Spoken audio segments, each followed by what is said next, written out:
Afghanistan, but you also promised not to help to bring out those who helped America in its war effort. We've seen these heart-wrenching images at the Kabul airport of people trying to get there, say nothing of the people who can't get to that airport. You made the commitment to get American troops out, to get American citizens out. Will you make the same commitment to those who assisted in the American war effort over the last 20 years, number one? And then number two, what is your message to America's partners around the world who have criticized not the withdrawal, but the conduct of that withdrawal and made them question America's credibility on the world stage? I have seen no question of our credibility from our allies around the world.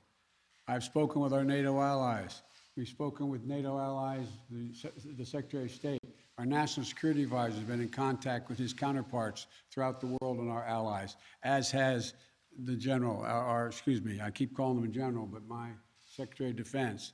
The fact of the matter is, I have not seen that. As a matter of fact, the exact opposite I've gotten.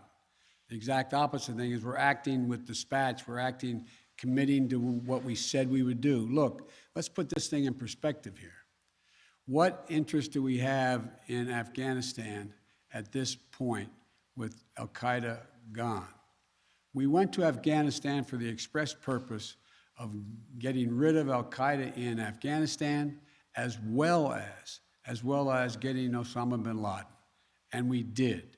Imagine, just imagine, if that attack, if bin Laden had decided with al-Qaeda to launch an attack from Yemen, would we ever gone to Afghanistan?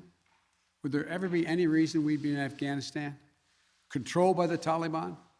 What is the national interest of the United States in that circumstance? We went and did the mission. You've known my position for a long, long time. It's time to end this war. The estimates of the cost of this war over the last 20 years range from a minimum of $1 trillion to a think tank at one of the universities saying $2 trillion. That's somewhere between $150 million a day and $300 million a day. The threat from terrorism has metastasized. There's a greater danger from ISIS and al-Qaeda and all these affiliates in other countries by far than there is from Afghanistan. And we're going to retain an over-the-horizon capability that if they were to come back to be able to take them out, surgically move. So this is where we should be.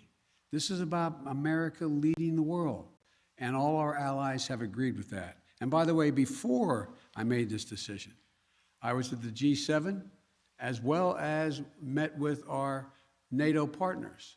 And I told them all, every one of them knew and agreed with the decision I made to jointly end our involvement in Afghanistan.